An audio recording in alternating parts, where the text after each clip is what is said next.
Bonjour, je suis Sébastien, le co-directeur de l'école Montessori 21 de Pantin-Villette et je suis très heureux de vous retrouver dans cette vidéo d'environ 45 minutes qui va vous présenter dans le détail notre belle école. Nous sommes en fait deux à diriger cette école, vous aurez sans doute l'occasion de rencontrer Séverine par la suite lorsque vous viendrez à l'école. Je vais aujourd'hui vous parler de pédagogie Montessori, de besoins des enfants selon leur âge, de l'anglais, mais aussi vous présenter l'équipe, les locaux, l'offre de Marais Canal pour le périscolaire, les tarifs de l'école. Normalement, à la fin de cette vidéo, vous en saurez beaucoup plus sur l'école et vous pourrez vérifier en toute connaissance de cause qu'elle correspond bien à vos attentes. L'école Montessori 21 de Pantin-Villette est une école privée hors contrat, créée en 2012, donc qui a fêté sa dizaine récemment et qui est membre du réseau Montessori 21. Elle est déclarée auprès de l'Éducation nationale. L'école comprend 3 classes. La communauté enfantine, donc c'est pour les enfants de 2-3 ans, qui comprend entre 16 et 20 enfants pour 2 éducatrices à temps plein, plus une assistante. La maison des enfants, pour les enfants de 3-6 ans, qui comprend 26 enfants pour 2 éducatrices à temps plein également. Et les petits explorateurs, notre classe de 6-9 ans, qui comprend également 26 enfants, pour un éducateur et une éducatrice, les deux, bien entendu, à plein temps. Pour commencer, je vous propose de regarder un petit film tourné en conditions réelles dans l'une de nos écoles et qui montre une journée type des enfants. Je vous retrouve ensuite pour parler pédagogie afin de détailler âge par âge les fondements du projet de l'école.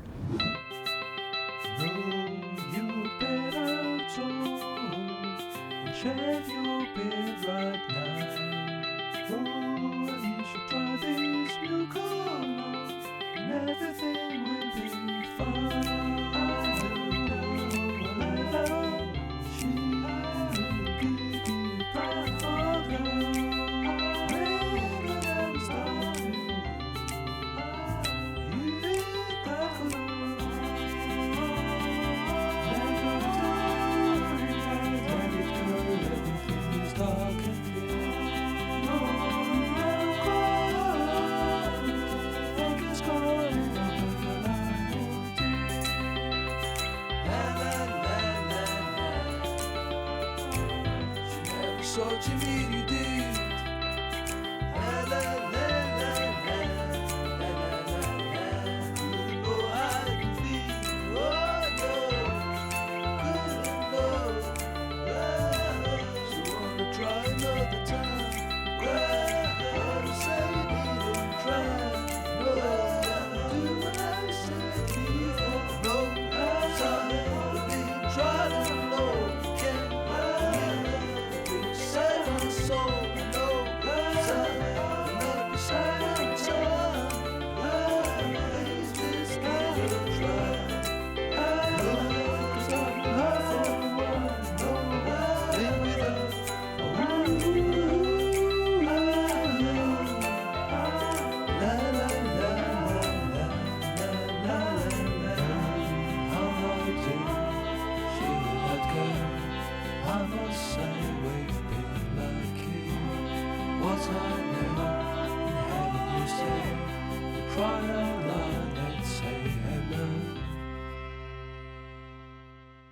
J'espère que ce petit film vous a plu. Je vais maintenant vous présenter les grands principes de la pédagogie Montessori, en partant d'abord de Maria Montessori elle-même, qui était la première femme médecin en Italie. Elle a développé son projet pédagogique dans la première moitié du XXe siècle en se basant sur des décennies d'observation des enfants. Alors, ce qui est très intéressant, c'est de voir que cette réflexion pédagogique qui date d'un siècle est confirmée aujourd'hui même par les recherches en neurosciences qui prouvent que la confiance en soi, l'apprentissage par l'expérience et les pédagogies actives permettent d'améliorer considérablement les apprentissages. Il y a aujourd'hui plus de 25 000 écoles Montessori dans le monde et leur nombre ne cesse de croître.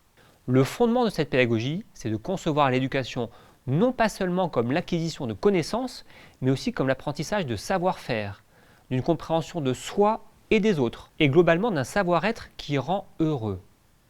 C'est une pédagogie globale qui prend en charge l'enfant dans toutes ses facettes, celle des apprentissages bien sûr, mais aussi celle de la gestion de ses émotions, celle du lien social.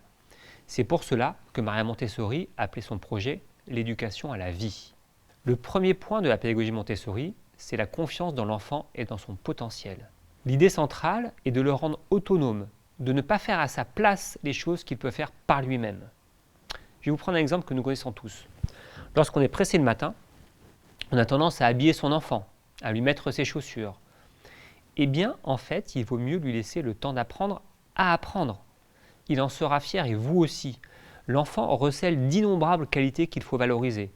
Par exemple, vous n'avez pas décidé quand votre enfant marcherait ou quand il parlerait.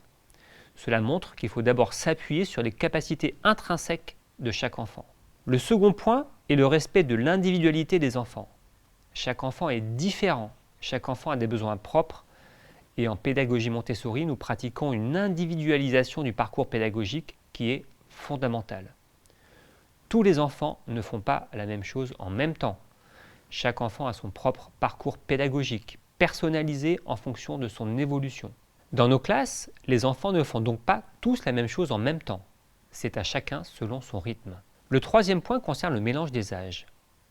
Mis à part pour les plus jeunes de 2 ans qui ont besoin d'un environnement spécifique, à partir de 3 ans, les classes sont multi-âges. Le 3-6 ans correspond à la maternelle, c'est-à-dire le cycle 1 de l'éducation nationale. Le 6-9 ans, c'est l'équivalent de CP, CE1, CE2, soit le cycle 2 de l'éducation nationale. Les enfants apprennent beaucoup de ce mélange des âges, notamment grâce à l'observation. En effet, en regardant les activités que font les autres, ils ont envie de les reproduire. Et puis pour les plus grands eux-mêmes, le fait de devoir mobiliser son savoir pour l'expliquer aux plus jeunes implique de recourir à du vocabulaire, de la patience. Et tout cela est fort utile à la fois pour fixer leurs compétences, mais aussi pour gagner en confiance en soi. Le quatrième point concerne ce qu'on appelle l'environnement préparé. Dans nos écoles, nous accordons une importance considérable à la beauté des lieux, à leur luminosité, à la qualité de l'agencement et du matériel pédagogique. Nous disposons du matériel Montessori complet, en bois. Vous y verrez le soin que nous apportons aux espaces, car on apprend mieux dans un environnement ordonné, propre et chaleureux. Le cinquième point concerne l'organisation du temps spécifique de la journée pour améliorer la concentration. Concrètement, en pédagogie Montessori, il n'y a pas de récréation qui viendrait couper le travail des enfants. Nous avons des cycles de travail de 2h à 2h30 le matin, comme l'après-midi, afin que la concentration des enfants ne soit pas interrompue par une sonnerie. Cela n'empêche pas que les enfants sortent 2 fois par jour au parc. Une fois avant le repas en fin de matinée et une autre fois au moment du goûter pour celles et ceux qui restent à l'after school. Et cela ne signifie pas non plus que les enfants soient contraints de rester assis pendant 2 heures sur leur chaise. Non, pas du tout. Pendant ces 2 heures, ils vont pouvoir passer d'une activité à l'autre, en langue ou en mathématiques, passer un moment dans le coin lecture, s'occuper des plantes, préparer un petit snack pour soi et pour la classe. Il s'agit donc d'un cycle long, mais dans lequel beaucoup de choses différentes se passent. Enfin, le dernier point concerne l'équipe, qui est une question fondamentale. Nous vous la présenterons un peu plus tard dans cette vidéo. Nous accordons beaucoup d'importance au recrutement de l'équipe, à son accompagnement, à sa formation continue, et au bien-être de toute l'équipe. Une équipe qui va bien, c'est une équipe qui s'occupe bien des enfants. Toute équipe est formée à la bienveillance, à la communication non violente, à l'observation des besoins de l'enfant, à leur écoute. L'équipe éducative est vraiment au cœur de notre projet. En résumé, l'objectif fondamental est de préserver l'envie d'apprendre qu'ont naturellement les enfants. Quand on apprend par envie et non pas par devoir, on apprend plus vite et mieux et on se souvient plus longtemps de ses apprentissages. Je voudrais maintenant vous apporter quelques précisions utiles à propos de la pédagogie Montessori. En premier lieu, je voudrais dissiper une ambiguïté qui existe parfois concernant cette pédagogie. Il s'agit certes d'une pédagogie active et bienveillante, mais c'est aussi une pédagogie cadrée. Nous parlons d'un libre choix encadré. C'est liberté et discipline. Chaque enfant ne fait pas ce qu'il veut quand il le veut dans l'ambiance. Nous lui apprenons progressivement l'autonomie, mais dans un cadre bien précis dans lequel les préalables sont le respect de soi, le respect des autres, le respect du matériel et le respect de l'adulte. De même, la notion de travail est très importante en Montessori, même si on lui donne un sens plus large qu'habituellement. Travailler, c'est apprendre à se concentrer avec plaisir sur une activité dont je comprends le but et le sens. En termes de vocabulaire, une ambiance désigne une classe Montessori, à la fois le lieu et le groupe. Le lieu est très important. Chaque classe a son propre vestiaire, ses propres toilettes, sa propre cuisine, un coin lecture, des aires pour chaque matière. La beauté, la propreté des lieux sont vraiment très importantes. Par ailleurs, dans le vocabulaire Montessori, le mot éducateur ou éducatrice Montessori correspond à enseignant ou enseignante. C'est un mot différent mais pour une même fonction, avec une nuance importante. L'éducateur ou éducatrice est là pour enseigner, mais aussi pour accompagner l'enfant dans son bien-être, dans sa vie sociale, dans la gestion de ses émotions. Enfin, un dernier point important, ce n'est pas parce que nous sommes une école privée que nous ne faisons pas attention au programme de l'éducation nationale. Simplement, au lieu de raisonner année par année, ce qui impliquerait que tous les enfants fassent la même chose en même temps, nous raisonnons à l'échelle d'un cycle de l'éducation nationale. Notre engagement, c'est que votre enfant soit au moins au niveau des attendus de l'éducation nationale à la fin de chaque cycle, et ça tombe bien, les cycles de l'éducation nationale correspondent aux classes multi-âges en Montessori. Dans les faits, votre enfant sera la plupart du temps bien au-delà des attendus officiels. Par exemple, en Montessori, on apprend à lire à 4-5 ans et on connaît les 4 opérations avant l'entrée en CP. Je vous montrerai tout à l'heure les outils de suivi dont nous disposons pour cela. Par ailleurs, l'école est déclarée auprès de l'académie et elle est inspectée chaque année. Nous sommes tenus à un respect du cadre pédagogique global qui garantit que si votre enfant rejoint un jour le système classique, il le fera sans problème. Tous les témoignages des anciens de notre école qui ont rejoint le système classique montrent que non seulement ils font partie des meilleurs d'un point de vue scolaire, mais aussi que les bases de confiance en soi et d'autonomie que nous avons travaillé avec eux leur permettent de s'adapter. Je vous propose maintenant de prendre un moment pour voir ce qu'on apprend dans une ambiance Montessori de 3 ans, qu'on appelle aussi communauté enfantine. Un des fondamentaux en communauté enfantine est de développer l'autonomie physique et affective des enfants. L'autonomie physique signifie, entre autres, de prendre le temps d'apprendre à s'habiller, se déshabiller, ce qui est un grand challenge à cet âge-là, mais aussi d'avancer vers la continence, chacun à son rythme. L'autonomie affective, c'est la prise de conscience de son moi intérieur et des premières expériences dans un groupe. À cet âge-là, il s'agit souvent des premières séparations et des premiers moments de vie en communauté. Les éducateurs et éducatrices accompagnent alors les enfants dans ces premières découvertes. Un autre aspect important à cet âge-là est l'explosion du langage oral, du vocabulaire. Il s'agit alors que les enfants s'approprient la culture de leur environnement. Dans nos écoles, nous leur offrons l'opportunité de s'approprier la langue française et la langue anglaise par un bain linguistique quotidien, mais aussi par le matériel Montessori. Un autre enjeu chez l'enfant de 2 à 3 ans est le développement de sa motricité globale. L'enfant a besoin de se mouvoir. Nous lui offrons un environnement où il peut se déplacer librement, faire des parcours moteurs. À cet âge-là, les enfants découvrent ce qui s'appelle l'effort maximum. Ils ont besoin de l'expérimenter, c'est-à-dire de porter, de pousser des choses lourdes, sans oublier de commencer à travailler la motricité fine par le matériel Montessori et à travers diverses activités d'art que les enfants ont à disposition dans les ambiances. Enfin, à cet âge, les enfants traversent aussi des périodes sensibles importantes, comme celle de l'ordre et du tri, c'est-à-dire qu'ils ont tendance à vouloir tout organiser, tout mettre en rang, tout aligner, même si j'ai le regret de vous dire que cette période ne dure malheureusement pas très longtemps. Quoi qu'il en soit, les ambiances sont adaptées à ce besoin par les activités, le matériel et l'aménagement proposés. Voyons maintenant comment fonctionne une ambiance 3-6 ans, que l'on appelle aussi la maison des enfants. La phrase clé à cet âge, c'est « Apprends-moi à faire seul ». L'enfant a le désir de devenir autonome, de faire des choses par lui-même, pour lui-même. L'environnement de la classe est là pour favoriser cette recherche d'autonomie de l'enfant, cette autonomie étant bien entendu progressive et encadrée.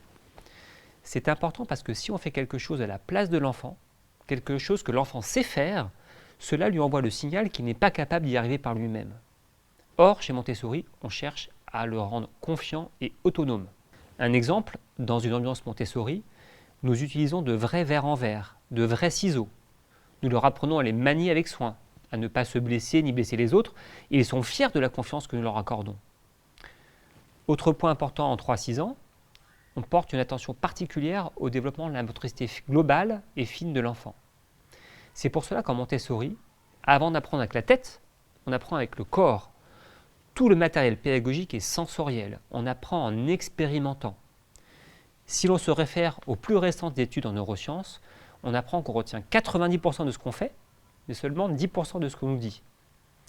Chez Montessori 21, tous les concepts, par exemple la taille, la couleur, la forme, les principes mathématiques, le langage, sont abordés avec du matériel concret que les enfants manipulent et expérimentent.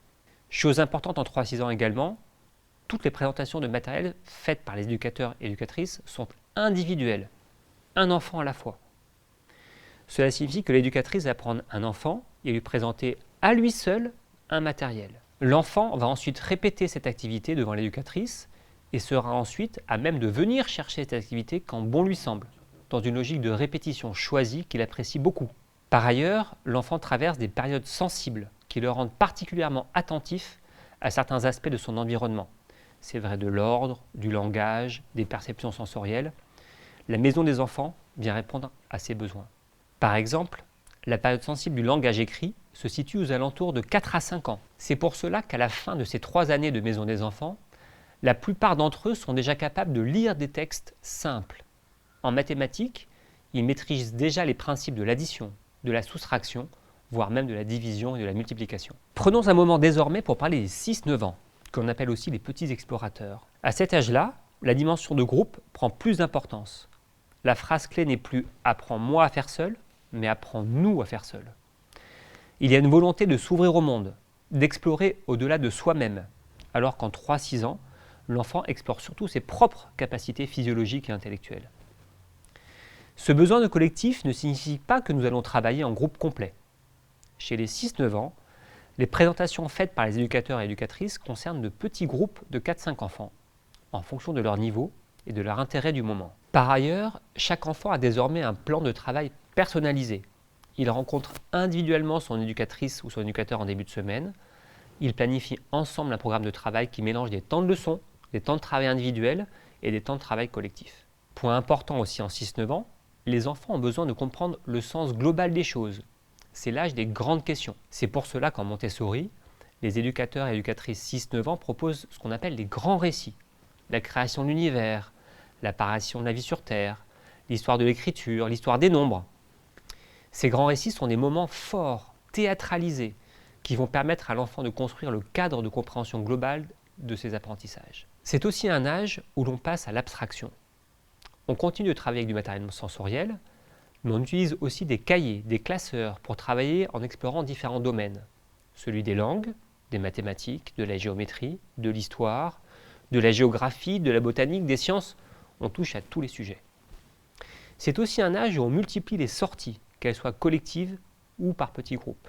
Les enfants apprennent à organiser eux-mêmes les sorties, à entrer en contact avec des personnes de l'extérieur, à regarder le trajet sur une carte, à préparer un compte-rendu. Enfin, c'est un âge où l'on a besoin de débattre, d'échanger, de défendre son point de vue. Le conseil des enfants, chaque semaine, permet cela. Après avoir parlé de pédagogie, je vous propose désormais un petit focus sur l'apprentissage de l'anglais à l'école. Un petit point en préalable. Commencer à apprendre les langues vivantes dès le plus jeune âge est une grande chance, car les toutes dernières études scientifiques montrent que la plasticité neuronale des enfants, qui permet un apprentissage aisé des langues, est maximale jusqu'à 9 ans. C'est donc très tôt qu'il faut commencer. Dans notre école, l'anglais commence dès le plus jeune âge. Dans les classes de 3 ans et 3-6 ans, nous nous focalisons sur le langage oral et l'apprentissage des mots simples de la vie quotidienne. Concrètement, cela signifie que certains temps de la journée sont réservés à l'anglais, des moments de regroupement, des chansons, des petits ateliers autour des mots ou des sons. Il ne faut pas perdre une occasion d'instiller de l'anglais un peu partout. En 6-9 ans, nous allons un peu plus loin. Tous les jours, des enseignants natifs d'un pays anglophone, formés et encadrés par notre partenaire Le Bus Anglais, viennent proposer aux enfants, par petits groupes, un travail spécifique autour de l'anglais. Ils utilisent pour cela la méthode Cambridge, qui permet aux enfants qui le souhaitent de passer en fin de cycle, c'est-à-dire en CE2, le Cambridge Test, avec l'assurance d'atteindre au moins le niveau A2 du cadre européen des langues. Les écoles du réseau Montessori 21 sont des écoles solidaires. Cette volonté est à l'origine de notre projet, notamment parce que Maria Montessori avait voulu que ces écoles soient accessibles à tous, véritablement inclusives. Donc les frais de scolarité sont indexés sur le quotient familial des parents. Je vous détaillerai tout à l'heure les tarifs, mais sachez que nous avons le souhait d'accueillir le plus de familles possible. Et ceci même si en tant qu'école privée, nous ne recevons aucune subvention ni aucune aide d'aucune sorte. Nous ne fonctionnons qu'avec les seuls frais de scolarité payés par les familles. Par ailleurs, quel que soit leur quotient familial, toutes les familles paient 30 € de cotisation solidaire, ce qui permet d'accueillir à l'école des enfants boursiers qui ne payent pas les frais de scolarité. Ils payent seulement les 30 € et les frais de repas. Enfin, la solidarité n'est pas que financière. Nous accueillons chaque enfant avec ses besoins propres. Nous ne sommes pas une école spécialisée, mais nous accueillons, comme tout le monde, aussi des enfants à besoins spécifiques. Nous avons d'ailleurs conclu un partenariat avec Aloïs Pôle Enfant, qui est un réseau de neuropsychologues et de professionnels de l'enfance qui nous permet de travailler si besoin avec les familles à la détection et la prise en charge des enfants. Chez Montessori 21, nous considérons les parents comme des partenaires. L'école et la famille sont les deux cadres principaux dans lesquels évolue l'enfant.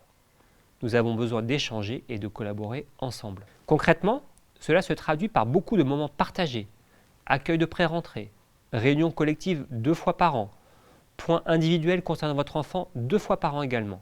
Par ailleurs, si vous avez une question, un doute, un besoin, n'hésitez pas à prendre rendez-vous. L'équipe pédagogique et moi-même sommes toujours à votre écoute et disponibles pour tout échange, toute l'année. En tant que parent de l'école, vous avez aussi accès au guide parental et à des conférences dédiées aux parents. Cela vous permet de mieux comprendre la pédagogie Montessori et d'être accompagné dans l'apprentissage du métier de parent. Vous avez aussi accès à l'application Montessori 21, qui est une application développée par nous pour éviter toute fuite de données ou d'informations personnelles. Vous y trouverez des photos, le calendrier annuel, les menus, les comptes rendus de réunion. Cela permet de rester en lien à tout moment. Chez Montessori 21, nous avons décidé de remplacer la participation parentale obligatoire par une participation volontaire.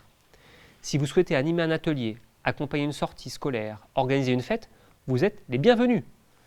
Enfin, le conseil d'école réunit 2 à 3 fois par an les représentants des parents, des éducateurs et éducatrices, la direction et le réseau Montessori 21 pour faire le point sur les dossiers importants, répondre aux questions des parents. Cela permet de partager ensemble le projet d'école et son évolution. J'aimerais maintenant vous présenter l'équipe de l'école. Pour nous, l'équipe est le cœur battant de l'école. Nous portons beaucoup d'attention à la formation et au bien-être des enseignants. Ce bien-être passe par des points simples mais importants. Tous les éducateurs et éducatrices sont en CDI plein temps. Les équipes sont totalement déchargées des activités périscolaires, du mercredi et des vacances. Elles bénéficient d'une bonne mutuelle, participent aux grands choix concernant l'école. Tout cela compte. Point très important également, l'équipe se réunit chaque semaine pour faire le point sur l'évolution des enfants, sur leurs projets communs. Chaque jour, les éducatrices d'une même classe ont en plus 1 heure de travail en commun pour préparer et débriefer leur journée. Enfin, toutes les éducatrices et éducateurs bénéficient de formations continues tout au long de l'année. Ces formations sont délivrées par Chloé, notre responsable pédagogique, ou par des intervenants extérieurs. Dans la même logique, les équipes des différentes écoles se réunissent régulièrement pour partager des bonnes pratiques, des idées, des projets. Enfin, les ambiances bénéficient également, 2 à 3 fois par an, d'observations en classe faites par des professionnels aguerris, Vanessa, Amélie, Chloé. Et ces observations permettent d'épauler les binômes en tant que de besoin, de garantir la qualité pédagogique du réseau, de permettre à chacun d'avoir un regard extérieur bienveillant pour progresser. Voici maintenant les membres de l'équipe de l'école.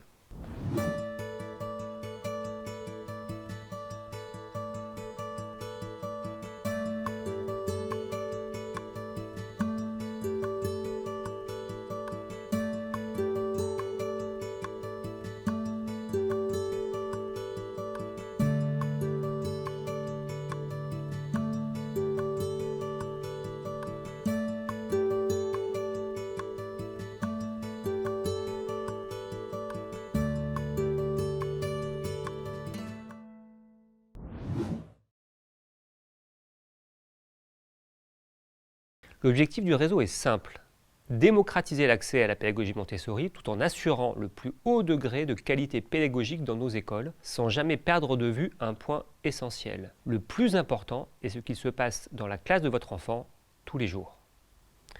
Alors vous me direz, pourquoi un réseau? Ne peut-on faire cela à l'échelle d'une école seule? Alors j'ai pour ma part essayé, en fondant et en dirigeant pendant plusieurs années une des écoles du réseau. Je me suis alors aperçu qu'il fallait être Superman ou Superwoman pour réussir à faire toutes les tâches d'une direction. Il faut être pédagogue, animateur d'équipe, directeur des ressources humaines, bon en finance et en comptabilité, être habile en administration, en normes juridiques. Bref, c'est impossible de tout faire tout seul. Du coup, dans le réseau, nous mutualisons un certain nombre de sujets importants. Le premier sujet, c'est la qualité pédagogique qui est au cœur du projet. Nous avons des formations communes pour les éducateurs et éducatrices du réseau. Nous assurons l'échange de bonnes pratiques, la réflexion collective. Nous mettons en place des outils pour suivre le travail des enfants, comme par exemple notre logiciel qui permet de faire le lien entre les compétences Montessori et celles de l'Éducation nationale. Nous avons des enseignants et enseignantes de secours partagés en cas d'épidémie de Covid ou autre dans une de nos écoles. Donc nous partageons d'abord le plus important, la pédagogie. Le second sujet, c'est toute la partie administrative et financière. La comptabilité, la facturation, les ressources humaines, la dimension juridique et toute la partie administrative sont mutualisées. L'idée est que les directions d'école s'occupent principalement du plus important, c'est-à-dire l'humain, les enfants, les parents, l'équipe, sans passer leur temps à gérer des questions administratives ou financières à longueur de journée. Le troisième sujet, c'est la communication.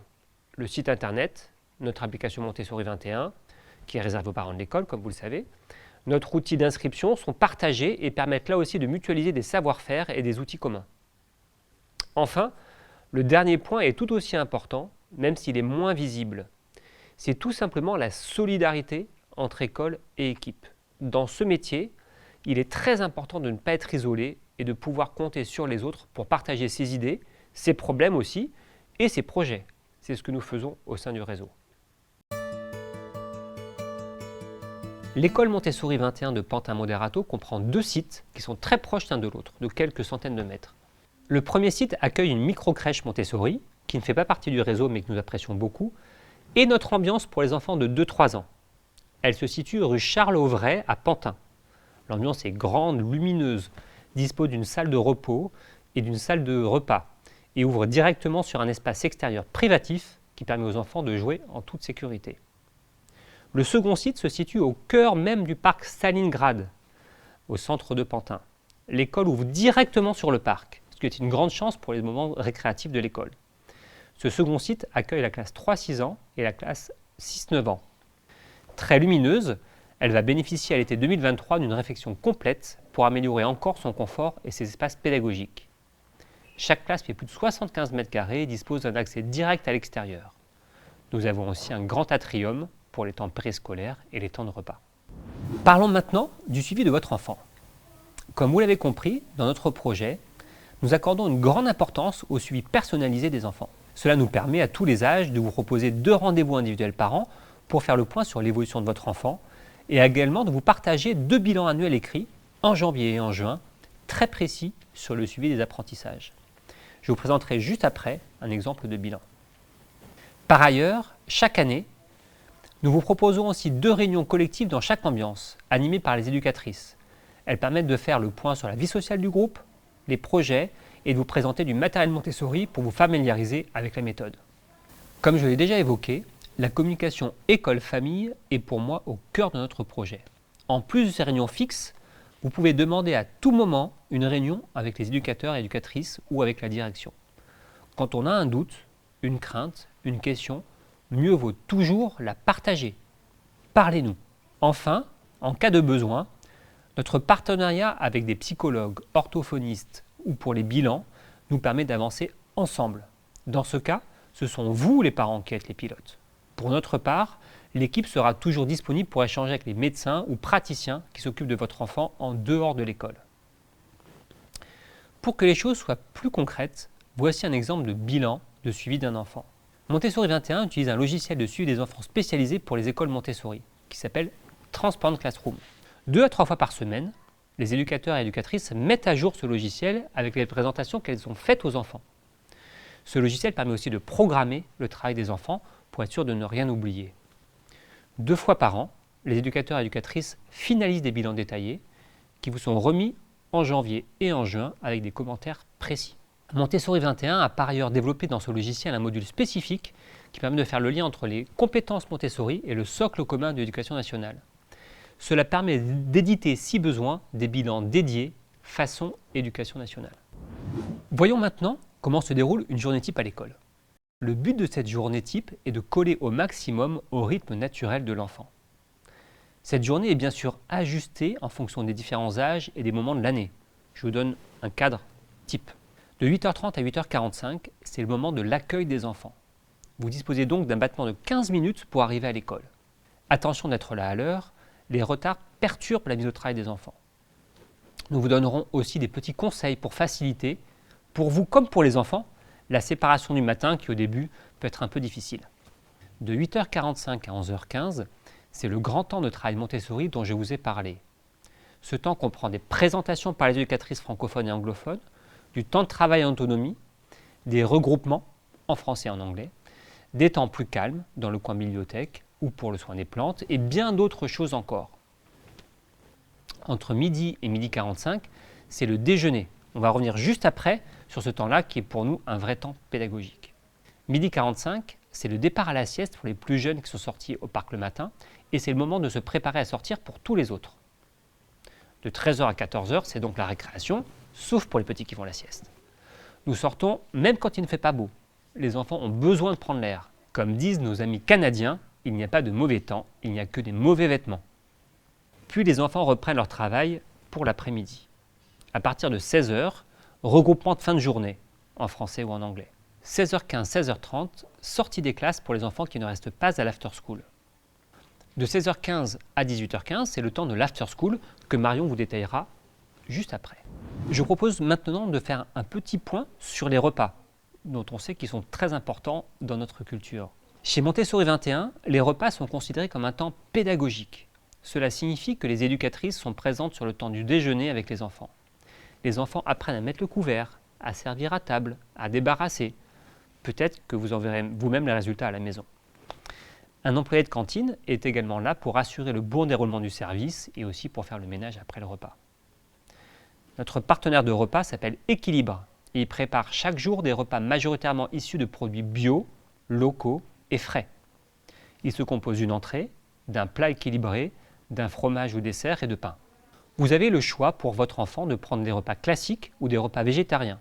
C'est vous qui décidez. Vous pouvez aussi, si vous le voulez, apporter une lunchbox pour votre enfant, sachant que celle-ci doit être isotherme car la législation nous empêche de réchauffer les repas issus de la maison des familles. Les repas sont proposés au prix de 7,90 € pour les enfants de 2 à 6 ans et de 8,40 € pour les enfants de plus de 6 ans. Si vous choisissez la lunchbox, une participation de 2,50 € vous sera demandée pour partager les frais d'encadrement et de ménage sur ce temps-là. Pour les after school, les mercredis, les vacances, c'est notre équipe Maria Canal qui s'en occupe. Cette équipe est dédiée pour l'école de Moderato. Vous avez toutes les informations sur le site internet. Mais le plus simple, c'est que je passe tout de suite la parole à Marion, qui est la directrice de Maria Canal, pour vous expliquer concrètement son contenu. Je suis Marion Simonet, la directrice du réseau Maria Canal. J'ai 35 ans et je travaille auprès des enfants depuis plus de 15 ans, d'abord comme animatrice, puis responsable de centre. Maria Canal est le partenaire périscolaire des écoles de la Fédération Montessori 21 depuis maintenant 6 ans. Nous nous occupons de vos enfants après l'école, ce qu'on appelle les after school, les mercredis, ce qu'on appelle les mercredis découvertes, et lors des vacances scolaires, les holidays camp. Il existe plusieurs formules pour répondre aux besoins de chaque famille. Pour chaque after school, pour chaque mercredi découverte et pour chaque semaine de vacances, notre équipe prépare un programme pédagogique spécifique que nous vous partageons à l'avance. Nos objectifs sont toujours les mêmes. Répondre aux besoins propres et au rythme des enfants en fonction de leur âge, d'éveiller la curiosité des enfants en proposant des programmes ludo-éducatifs. L'idée est en fait d'apprendre en s'amusant, de permettre aux enfants de s'immerger dans un univers imaginaire par le biais de thématiques diverses qui évoluent tout au long de l'année, comme par exemple une épopée temporelle, la découverte des contes, des albums de jeunesse. Pour plus d'informations sur le fonctionnement de Maria Canal et pour découvrir tous nos programmes, je vous invite à visiter notre site internet montessori21.org/mariacanal. Les demandes d'inscription, le paiement, la facturation et la transmission des documents se réalisent via un portail en ligne sécurisé. mariacanal.leportailfamille.fr. À très bientôt, j'espère. Je voudrais maintenant évoquer avec vous un point que vous attendez sans doute, la question des tarifs. Pour commencer, sachez que notre école dispose du label d'État d'entreprise solidaire d'utilité sociale. Il s'agit d'un label de l'économie sociale et solidaire. Notre objectif est de démocratiser l'accès à la pédagogie Montessori en proposant des tarifs adaptés à chacun grâce à la prise en compte du quotient familial. 4 tarifs sont proposés pour chaque classe d'âge. Le tarif standard, le tarif réduit, le tarif solidaire 1 et le tarif solidaire 2. Sur le site montessori21.org, vous avez accès par la page tarifs à une simulation en ligne qui vous permet de savoir dans quelle tranche tarifaire vous vous situez. Ces tarifs sont sur 12 mois de juillet à juin, afin de permettre aux familles d'étaler les frais de scolarité, et aussi parce que les salaires et les loyers ne s'arrêtent pas l'été. Afin d'assurer l'équilibre économique de l'école, des quotas par tranche tarifaire sont prévus. Un tiers des places sont réservées en tarif standard, un tiers en tarif réduit et un tiers pour les 2 tarifs solidaires réunis. Ces quotas permettent d'assurer l'équilibre économique de l'école. Un conseil, si vous le pouvez, candidatez dans plusieurs tranches tarifaires, celle dans laquelle vous êtes, plus celle du dessus, afin d'augmenter vos chances d'avoir une place. Mais ne le faites que si vos moyens financiers le permettent. Ne vous mettez pas en danger économique pour cela. Nous accueillons aussi chaque année quelques enfants boursiers. Les candidatures se font également via le site internet. Sachez par ailleurs que votre entreprise peut également prendre en charge tout ou partie des frais d'école. Les tarifs entreprises sont indiqués sur notre site internet. À ces tarifs s'ajoutent 30 € de contribution solidaire par mois pour tous pour accueillir des enfants boursiers, ainsi que 700 € de frais de première inscription, ces frais étant réduits à 350 € pour les réinscriptions. Point important, ce tarif comprend toutes les fournitures scolaires, rien n'est à acheter par les familles. Enfin, différentes réductions sont possibles. 3% de réduction pour paiement annuel, si vous payez en 1 ou 2 fois. Frais de réinscription offerts en cas de parrainage d'une autre famille, ce qui vous permet d'économiser 350 €. Enfin, si vous scolarisez un 2e ou 3e enfant à l'école, vous obtiendrez 10% de réduction sur ces enfants-là pour les tarifs standards et réduits. Je voudrais maintenant vous partager 2 petites infos en matière de communication. Vous pouvez retrouver sur notre chaîne YouTube toutes nos vidéos. Présentation de la fédération, du collège, des écoles, de nos partenaires, replay des conférences, des témoignages de parents, etc., etc. Par ailleurs, pour les parents de l'école, l'application Montessori 21 vous permet d'accéder aux informations et documents utiles de l'école, les menus, les informations pratiques, mais aussi de suivre la vie de l'école avec des photos, des actualités, des événements, et enfin de partager votre profil avec les autres parents afin d'accéder à leurs coordonnées. Cette application est sécurisée et exclusivement réservée aux parents de l'école. Pour finir, on y est presque, c'est presque terminé, je vous détaille le processus d'inscription à l'école. En premier lieu, si vous ne l'avez pas déjà fait, réalisez votre préinscription sur la page de l'école montessori21.org. C'est gratuit et sans engagement. Il vous suffit de remplir le dossier en ligne, pas d'envoi postal. Si vous demandez un tarif réduit ou solidaire, vous aurez besoin de donner votre feuille d'imposition, mais cela n'est pas nécessaire pour les tarifs standards. La seconde étape est un entretien ensemble à l'école. Pas de vidéo cette fois-ci, une vraie rencontre. Vous rencontrerez soit Séverine, soit moi, dans les locaux. Si vos critères, âge de l'enfant, tarif demandé correspondent aux places disponibles à l'école, on vous recontacte pour un entretien d'1 heure pour échanger ensemble, répondre à toutes vos questions, parler de votre enfant et visiter l'école. Après cet entretien, nous nous donnons pour vous comme pour nous quelques jours de réflexion, puis nous envoyons notre réponse dans les 5 jours qui suivent. L'inscription définitive se fait entièrement en ligne, signature du contrat, paiement des frais d'inscription, questionnaire sur votre enfant, etc., etc. Une fois l'inscription terminée, vous faites partie de la communauté de l'école.